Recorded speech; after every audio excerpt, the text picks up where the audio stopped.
Morning and welcome back to my channel. আমি ঋতুপর্ণা আর আপনারা দেখছেন ট্রাভেল থ্রু মাই ডেজ। আজকে 2nd জানুয়ারি 2026 আর প্রথমেই সকলকে জানাই হ্যাপি নিউ ইয়ার। সবার 2026 ভালো কাটুক। আজকে আমরা যাচ্ছি কৃষ্ণনগর লোকালের জন্যই আমরা ওয়েট করছি। এখন আছি 3 নম্বর প্ল্যাটফর্মে, ঘড়িতে বাজছে 6:35। আমরা আজকে ধরবো 6:55 শিয়ালদা কৃষ্ণনগর লোকাল। তাতে করেই যাচ্ছি আমরা আজকে মায়াপুর।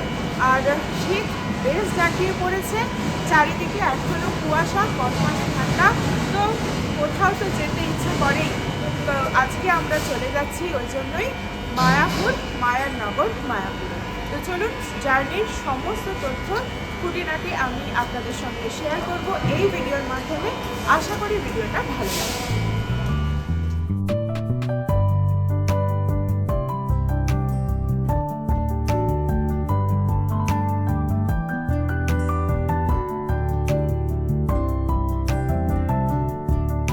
বাজছে 9:20। আমরা নেমে পড়েছি কৃষ্ণনগর স্টেশনে। এবার স্টেশন থেকে বাইরে বেরোবো। বাইরে থেকে একটা অটো বা টোটো যা হোক নেব, নিয়ে যাব আমরা হুলোরঘাটে। তো চলুন এবার স্টেশন থেকে বাইরে বেরোনো যাক। স্টেশন থেকে বেরিয়েই পেয়ে যাবেন অটো ও টোটো স্ট্যান্ড। স্টেশন থেকে হুলোর ঘাট পর্যন্ত টোটোতে ভাড়া পড়বে মাথাপিছু 40 টাকা ও অটোতে 30 টাকা। স্টেশন থেকে বেরিয়ে আমরা নিয়ে নিয়েছি একটা টোটো, আর টোটো করে যাচ্ছি আমরা এখন হুলোরঘাটের দিকে। মাথা পিছু ভাড়া পড়ছে 40 টাকা করে। আপনারা চাইলে হাওড়া বা ব্যান্ডেল হয়েও পৌঁছাতে পারেন মায়াপুর ইসকন কমপ্লেক্সে। সেক্ষেত্রে আপনাদের নামতে হবে নবদ্বীপ ধাম বা বিষ্ণুপ্রিয়া স্টেশনে। তারপর সেখান থেকে টোটো করে নবদ্বীপ ফেরিঘাট হয়ে পৌঁছে যান মায়াপুর ফেরিঘাটে। ভাড়া লাগবে নৌকাতে 5 টাকা আর লঞ্চে 10 টাকা। স্টেশন থেকে হুলোরঘাট পর্যন্ত টোটোতে আসতে সময় লাগলো মোটামুটি 20 মিনিট মতো। আর মাথা পিছু ভাড়া তো পড়লো 40 টাকা করেই, আগেই বললাম। আর এখন ফেরিঘাটের ঠিক সামনে আমরা দাঁড়িয়ে রয়েছি। 3টে টিকিটও কেটে নিয়েছি 3 টাকা করে। মানে এবার আমরা হুলোরঘাট থেকে ফেরিটা পার হয়ে পৌঁছাবো মায়াপুরে। আর এই যে টিকিট আপনারা কাটবেন, এই টিকিট কিন্তু ফেরিতে ওঠার আগে কোনো চেক হয় না। আপনারা যখন মায়াপুরে গিয়ে নামবেন তখন টিকিটটা চেক হয়। তো টিকিটটা আপনারা যত্ন করে রাখবেন। নৌকা করে জলঙ্গি নদী পারাপারের সময় লাগে 4 মিনিটের মতো। এখানে ভাগীরথী নদী ও জলঙ্গি নদী একে অপরের সাথে মিলেছে। নবদ্বীপ ঘাট হয়ে মায়াপুরের ঘাটে লঞ্চে করে আসলে ভাগীরথী নদী এবং জলঙ্গি নদীর যে দুই ভিন্ন রং তা পরিষ্কার বুঝতে পারবেন। এখান থেকে 100 মিটার হাঁটলেই মায়াপুরের চন্দ্রোদয় মন্দিরের গেট অবধি যাবার টোটো পেয়ে যাবেন। হুলোরঘাট থেকে চলে এসেছি আমরা এখন বাইরে। আর পেছনে দেখতেই পাচ্ছেন গৌরীয় মঠের একটা গেট রয়েছে, আর এই গেটটাকে জাস্ট ক্রস করলেই রয়েছে টোটো স্ট্যান্ড। তো এখন আমরা টোটো করেই যাব মায়াপুরের ইস্কন মন্দিরে। আর এই দূরত্ব হচ্ছে মোটামুটি 1 কিলোমিটার। তো আপনারা যদি কেউ চান যে এই পথটুকু হেঁটে হেঁটে সব কিছু দেখতে দেখতে যাবেন, তো আপনারা অনায়াসে সেটাও করতে পারেন। আর টোটো ভাড়া এখান থেকে মন্দির পর্যন্ত পড়বে 10 টাকা। টোটো থেকে টিওভিপি ভেদিক টেম্পলের অপরূপ সৌন্দর্য দেখতে দেখতে 5 মিনিটেই পৌঁছে গেলাম চন্দ্রোদয় মন্দিরের মূল প্রবেশ গেটে। চন্দ্রোদয় মন্দিরের মেন গেট দিয়ে প্রবেশ করে আমরা এখন মন্দির প্রাঙ্গণে দাঁড়িয়ে রয়েছি। আর আমরা এখন দাঁড়িয়ে রয়েছি শ্রীল প্রভুপাদের ভজন কুঠিরের সামনে, যেখানে অখণ্ড নাম সংকীর্তন হয়। অর্থাৎ দিনের 24 ঘন্টায় কিন্তু এখানে নাম সংকীর্তন হয়ে যায়। আর এই ভজন কুঠিরের ঠিক সামনেই রয়েছে প্রসাদের গ্রহণ করার জন্য প্রসাদের কুপন কাউন্টারগুলো। বিভিন্ন মানের বিভিন্ন দামের এখানে প্রসাদের কুপন পাওয়া যায়। আপনারা আপনাদের সুবিধা মতো কুপন নিতে পারেন। এখানে ভবন অনুযায়ী বিভিন্ন দামের ভোগের কুপন পাওয়া যায়। সুলভ ভোজনালয় হলে দুপুরের প্রসাদে পাওয়া যায় খিচুড়ি, ভাত, সবজি, ডাল, মিক্স সবজি, যার মূল্য 50 টাকা। এই ভোগ 12টা থেকে 4টে অবধি পাওয়া যায়। এছাড়া আছে নামহট্ট ভবন, যেখানে মহাপ্রসাদে ভাত, ডাল, মিক্সড সবজি, পায়েস, যার মূল্য 60 টাকা। এই ভবনটি গদা ভবনের পিছনে। গদা ভবনের দুপুরের মহাপ্রসাদে পাওয়া যায় ভাত, ডাল, পকোড়া, রুটি, সবজি, পনিরের তরকারি ও পায়েস, যার মূল্য 80 টাকা। প্রসাদ গ্রহণের সময় বেলা 1টা থেকে 2:30 পর্যন্ত। এছাড়া আছে গীতা ভবন, যেখানে মহাপ্রসাদে রয়েছে অন্ন, ডাল, ভেজ পকোড়া, রুটি, ড্রাই সবজি, পনিরের সবজি, পায়েস, যার মূল্য 70 টাকা। তবে মাথায় রাখবেন, এই ভবন 4 নম্বর গেটের থেকে অনেকটা দূরে অবস্থিত। প্রতি ক্ষেত্রেই 5 বছরের ঊর্ধ্বে প্রত্যেকের কুপন লাগবে। এছাড়া যদি কেউ মায়াপুরে বিনামূল্যে ভোগ গ্রহণ করতে চান, তার জন্য আছে অন্নদান কমপ্লেক্স। এখানে অবশ্য কুপনের জন্য সকাল থেকে লাইন দিতে হয়।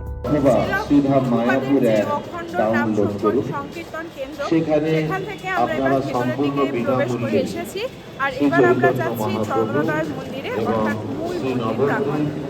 মায়াপুরে ইস্কন নির্মিত যে বিশাল মন্দির, পৃথিবীর সবচেয়ে বড় মন্দির নির্মাণ হয়েছে, সেটাই এখন দেখতে যাচ্ছি। আর তার জন্য মাথা পিছু টিকিট লেগেছে 50 টাকা করে। 3 জনের 150 টাকার একটা টিকিট আমরা কেটে নিয়েছি। তো এবার যাই, চলুন দেখি।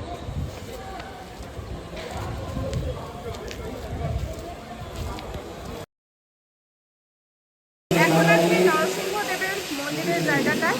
দেখতেই পাচ্ছেন ভেতরে বেশ খানিকটা কাজ হয়েছে, ওই ধরে নিতে পারি 70% মতো। এখনো বেশ কিছু কাজ বাকি। তো চলুন যতটা হয়েছে আপনাদের একবার ঘুরে দেখি।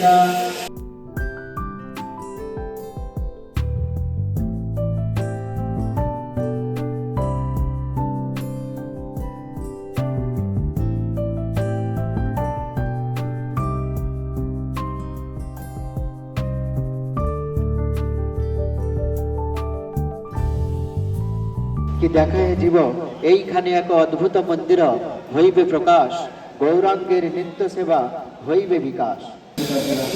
মন্দিরের কাজ এখনো চলছে। আমরা বছর 2 আগে এসেছিলাম, তার থেকে কিছুটা প্রোগ্রেস হয়েছে দেখে মনে হচ্ছে, কিন্তু এখনো পর্যন্ত কোনো মন্দিরের নেই। নরসিংহদেবের যে জায়গাটা তৈরি হয়েছিল সেখানটা আবারও কাজ চলছে। যাই হোক, দেখে মনে হচ্ছে বেশ সময় সাপেক্ষ ব্যাপার। এখনো মন্দির কবে নির্মাণ হবে আমাদের তো কিছু আইডিয়া আসছে না, এখনো বেশ সময় সাপেক্ষ ব্যাপার। এসে দেখলাম তেমন কিছু এখনো পর্যন্ত দেখার মতো তৈরি হয়ে ওঠেনি। তবে আপনারা যারা চান আসতে ঘুরে দেখতে কীরকম কী কাজ চলছে, অবশ্যই আসতে পারেন। তবে দেখার মতো এখনো পর্যন্ত কিছু এখানে নেই। তো এবার এখান থেকে বেরিয়ে যাব। সকাল থেকে এখনো খাওয়া হয়নি, ব্রেকফাস্ট তো করতেই হবে। তার সাথে সাথে আমরা ভোগ প্রসাদ গ্রহণের যে কুপনটা সেটাও কেটে চলুন এখান থেকে এবার বেরোনো যাক। টিওভিপি মন্দির দেখে ব্রেকফাস্টের জন্য চলে গেছিলাম গোবিন্দাজে। মেন মন্দিরের পাশেই অবস্থিত। সেখান থেকে পাস্তা ও মিষ্টি সহযোগে ব্রেকফাস্ট করে নিই। আপনারা চাইলে এখান থেকে ব্রেকফাস্ট করে নিতে পারেন। তারপর চলে যাই ঈশ্বরদান ভবনে। সেখান থেকে ভোগ প্রসাদের 150 টাকার কুপন কেটে নিই। চন্দ্রদয় মন্দিরের সামনে আমরা চলে এসেছি। আর এখন মন্দিরে এখনো প্রবেশ করার সময় আছে, 1টা পর্যন্ত মন্দির খোলা থাকবে। এখন ভোগ আরতি হচ্ছে। আর মন্দিরে যেহেতু কোনো ভিডিওগ্রাফি বা ফটোগ্রাফি অ্যালাউ নয়, তো কিছুই আপনাদের সঙ্গে আমরা শেয়ার করতে পারবো না। আপনারা যখন আসবেন অবশ্যই কিন্তু মন্দির দর্শন করে নেবেন। হাঁটুর ওপরে কোনো জামা পরে কিন্তু মন্দিরে প্রবেশ করতে দেওয়া হয় না। জুতো রাখারও জায়গা আছে পাশে। তো চলুন আমরা এখন জুতোটা খুলে নিয়ে মন্দিরে আগে দর্শন করে আসি। মন্দিরের কি টাইমিং আছে সমস্ত টাইমিংগুলো স্ক্রিনে দিয়ে দিলাম, আপনারা পজ করে সুবিধা মতো দেখে নিতে পারেন।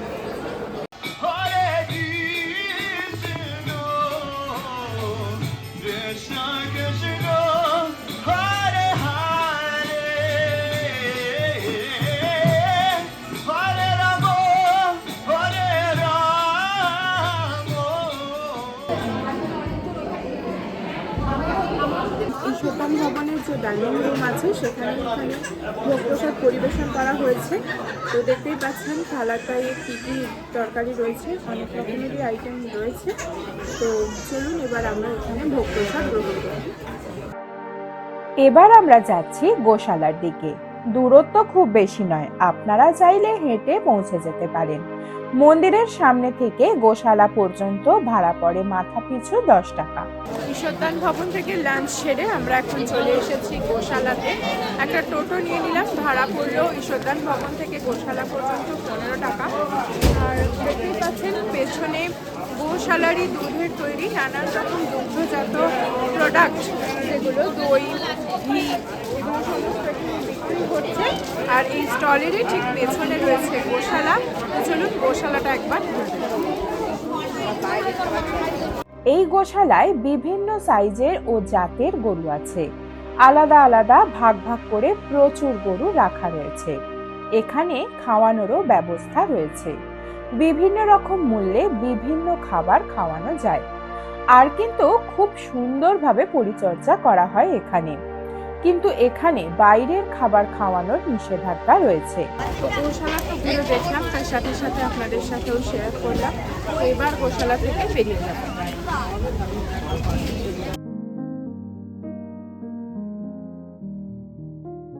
গোশালা থেকে আমরা চলে এসেছি এখন অন্নদান কমপ্লেক্সের সামনে। আর অন্নদান কমপ্লেক্সে কিন্তু সুলভে ভোগ প্রসাদ পাওয়া যায়, তার জন্য আপনাকে কিন্তু তাড়াতাড়ি এসে লাইন দিতে হবে। আর এই অন্নদান কমপ্লেক্সেরই কোন টাইমিং আছে ভোগ প্রসাদ গ্রহণ করার, সেটাও আমরা স্ক্রিনে দিয়ে দিচ্ছি, আপনারা দেখে নেবেন প্রয়োজনে। অন্নদান কমপ্লেক্সেরই ঠিক সামনে যে গৌরাঙ্গ কুটির রয়েছে, সেখানে 100 টাকায় আপনারা রুম পেয়ে যাবেন। আর আমরা তো আজকে একদিনে এলাম, একদিনে ঘুরে চলে যাব। যে সকল মানুষেরা আপনারা চাইছেন যে এখানে মায়াপুরে একটা দিন থাকবেন, মায়াপুর এই কমপ্লেক্সের মধ্যে, এখানে কিন্তু অনেক ধরনের ভবন রয়েছে। আর সবথেকে ভালো কথা কি, এখন অনলাইনের মাধ্যমে কিন্তু সমস্ত ঘর আপনারা বুক করে আসতে পারবেন।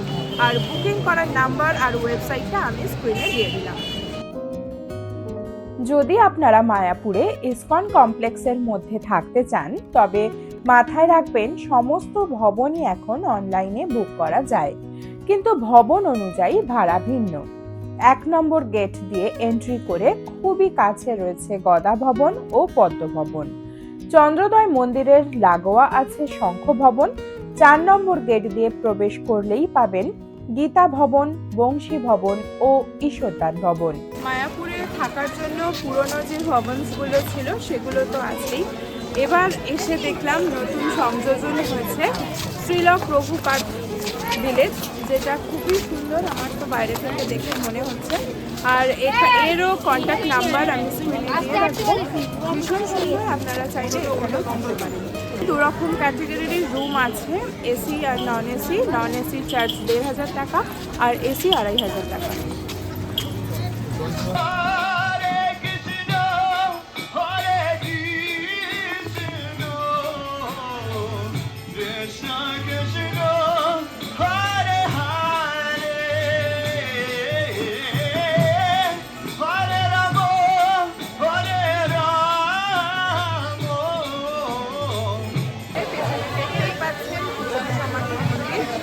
এখন এখানে আমরা যাবো, যেটা করে দেখবো, তার সাথে সাথে ওখানে যে মিউজিয়াম আছে সেটাও দেখবো। আর সব থেকে বড় কথা, ওখানে তো ভিডিও করা যাবে না, তো আপনাদের সঙ্গে সেটা শেয়ার করতে পারবো না। আপনারা যখন আসবেন অবশ্যই কিন্তু ঘুরে দেখে নেবেন। আর বাইরে দিয়ে যতটা সম্ভব আপনাদের সঙ্গে অভিজ্ঞতায় দেখানোর চেষ্টা করবো। তো আপনারা যখন আসবেন সচক্ষে দেখবেন, ভালো লাগবে আশা করি।